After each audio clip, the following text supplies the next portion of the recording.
Hello students, आज हम applications of heating effect of current पढ़ेंगे।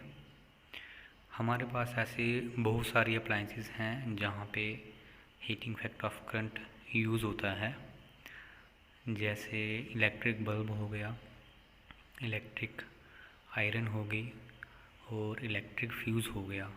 इन सभी में heating effect of current use होता है। तो अब हम ये समझने की कोशिश करेंगे कि इलेक्ट्रिक बल्ब, इलेक्ट्रिक आयरन और इलेक्ट्रिक फ्यूज़ में हीटिंग इफेक्ट ऑफ करंट कैसे काम करता है। तो सबसे पहले हम इलेक्ट्रिक बल्ब में ये जानने की कोशिश करेंगे कि heating effect of electric current कैसे काम करता है।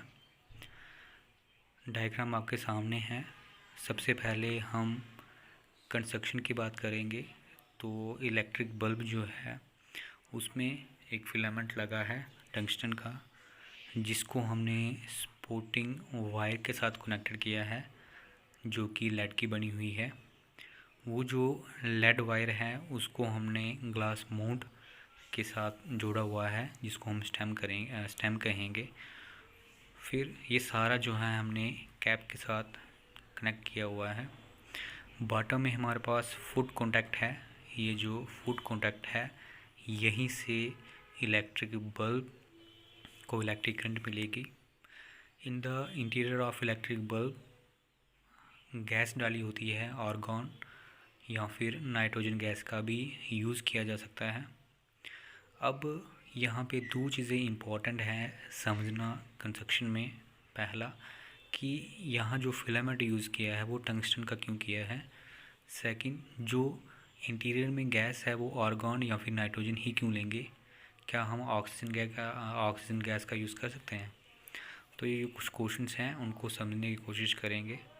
सबसे पहले टंगस्टन फिलामेंट का ही यूज़ क्यों करते हैं, क्योंकि टंगस्टन जो है इसका काफ़ी ज़्यादा हाई रेजिस्टेंस होता है। तो हाई रेजिस्टेंस होने की वजह से ये ज़्यादा हीट प्रोड्यूस करता है।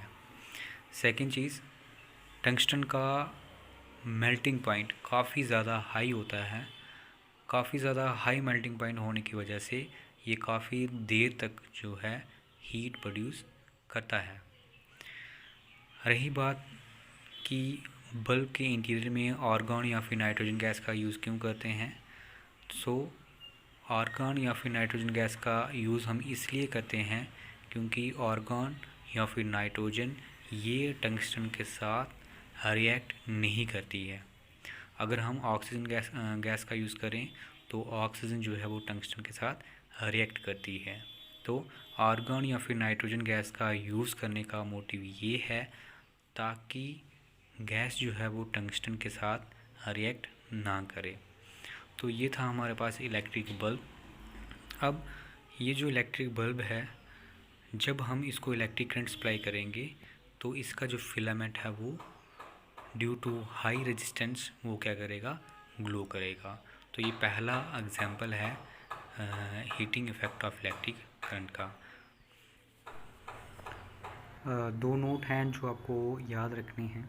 पहला, टंगस्टन मेटल का फिलामेंट बनाने में यूज़ क्यों करते हैं, क्योंकि ये काफ़ी ज़्यादा हाई रेजिस्टेंस ऑफर करता है and produces more heat. It has very high melting point और इसका मेल्टिंग पॉइंट भी काफ़ी ज़्यादा होता है। 3380 डिग्री सेल्सियस इसका मेल्टिंग पॉइंट होता है। सो ये आसानी से मेल्ट नहीं होता और ये हीट प्रोड्यूस करता रहता है। तो ये पहला नोट है जो आपको याद रखना है कि टंगस्टन मेटल का हम यूज़ क्यों करते हैं। दो रीज़न है। पहला, इसका रेजिस्टेंस काफ़ी ज़्यादा हाई होता है। सेकंड, इसका मेल्टिंग पॉइंट भी काफ़ी ज़्यादा हाई होता है, इसीलिए हम टंगस्टन फिलामेंट को प्रेफर करते हैं बल्ब बनाने के लिए। सेकंड नोट जो आपको याद रखना है कि हम आर्गन या फिर नाइट्रोजन गैस का यूज़ क्यों करते हैं, ऑक्सीजन गैस का यूज़ क्यों नहीं करते हैं। क्योंकि ये जो आर्गन या फिर नाइट्रोजन गैस है ये टंगस्टन के साथ रिएक्ट नहीं करती हैं जैसे कि ऑक्सीजन कर जाती हैं।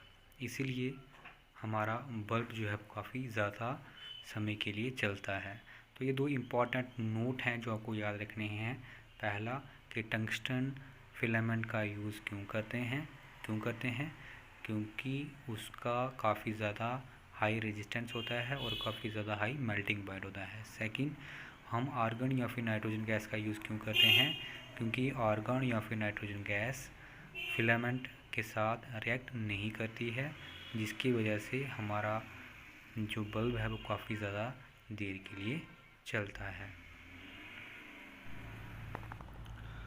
अब हम इलेक्ट्रिक आयरन की बात करेंगे कि इलेक्ट्रिक आयरन में heating effect of electric current कैसे काम करता है। एक इलेक्ट्रिक आयरन में दो चीज़ें इम्पोर्टेंट हैं। पहला एलिमेंट जो कि कॉइल ऑफ नाइक्रोम वायर होता है।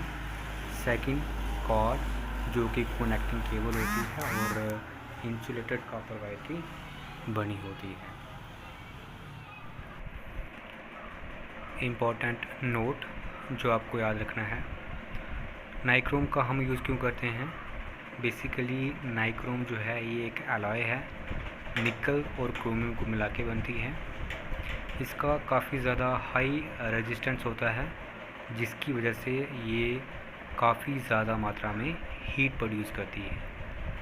सेकंड, हम कॉपर वायर का यूज़ क्यों करते हैं क्योंकि कॉपर जो है ये गुड कंडक्टर ऑफ इलेक्ट्रिसिटी है, काफ़ी कम रेजिस्टेंस ऑफ़र करता है, जिसकी वजह से इसमें हीट जो है वो काफ़ी कम प्रोड्यूस होती है। कॉपर वायर, मैं कॉपर वायर की बात कर रहा हूँ। कॉपर वायर जो है इसका रेजिस्टेंस काफ़ी लो होता है, जिसकी वजह से ये हीट कम होती है। तो याद रखना है, अगर रेजिस्टेंस ज़्यादा होगा तो हीट ज़्यादा प्रोड्यूस होती है, अगर रेजिस्टेंस कम होगा तो कम हीट प्रोड्यूस होती है। तो हम कॉपर वायर का यूज़ क्यों करते हैं क्योंकि कॉपर वायर जो है ये गुड कंडक्टर ऑफ इलेक्ट्रिसिटी है, काफ़ी कम रेजिस्टेंस होता है इसमें, जिसकी वजह से ये हीटअप नहीं होती है और इसमें इलेक्ट्रिक करंट आसानी से फ्लो करती है। नेक्स्ट हम इलेक्ट्रिक फ्यूज़ की बात करेंगे। इलेक्ट्रिक फ्यूज़ जो है ये एक सेफ्टी डिवाइस है जो हमारे इलेक्ट्रिकल अप्लायंसेस को शॉर्ट सर्किटिंग से बचाता है। इलेक्ट्रिक फ्यूज़ में एक थिन वायर होती है जो कि एल्युमिनियम या फिर कॉपर की बनी होती है। अब एल्युमिनियम या कॉपर की ही क्यों होती है क्योंकि एल्युमिनियम और कॉपर का काफ़ी ज़्यादा कम रेजिस्टेंस होता है। अब जब कभी भी ज़्यादा इलेक्ट्रिसिटी हम कंज्यूम कर रहे होंगे, मीन्स अगर हमने बहुत सारे अप्लायंसेस, हैवी अप्लायंसेस एक साथ लगाए होंगे तो ज़्यादा लोड हो जाता है। उस टाइम क्या होगा, अगर ज़्यादा लोड हो जाएगा तो ये जो थिन फ्यूज़ वायर है जो कि कॉपर या फिर एल्युमिनियम की बनी होगी, ये मेल्ट कर जाएगी। क्यों मेल्ट कर जाएगी क्योंकि ये हीट अप हो जाएगी। हीट अप होने की वजह से ये मेल्ट हो जाएगी। मेल्ट होने से क्या होगा, सर्किट ब्रेक हो जाएगा और जो हमने अप्लायंसेस कनेक्ट किए होंगे वो सारे के सारे सेफ़ हो जाएंगे, बच जाएंगे। तो ये एक इम्पॉर्टेंट सेफ्टी डिवाइस है, डिवाइस है जो हम घरों में लगाते हैं, जिसकी हेल्प से हमारे बाकी के इलेक्ट्रिकल अप्लायंसेस जो हैं वो ख़राब होने से बच जाते हैं। तो एक फ्यूज़ में हमारे पास एक थिन वायर होती है जो कि कॉपर या फिर एल्युमिनियम की बनी होती है, और जब कभी भी ज़्यादा इलेक्ट्रिक करंट फ्लो करती है तो ये थिन वायर जो है वो ब्रेक हो जाती है, जिसकी वजह से क्या होगा, बाकी के इलेक्ट्रिकल अप्लायंसेस ख़राब होने से बच जाएंगे। तो this is all about heating effect of electric current और उनके एप्लीकेशंस। आई होप कि आपको applications of heating effect of electric current सारा क्लियर हो गया होगा।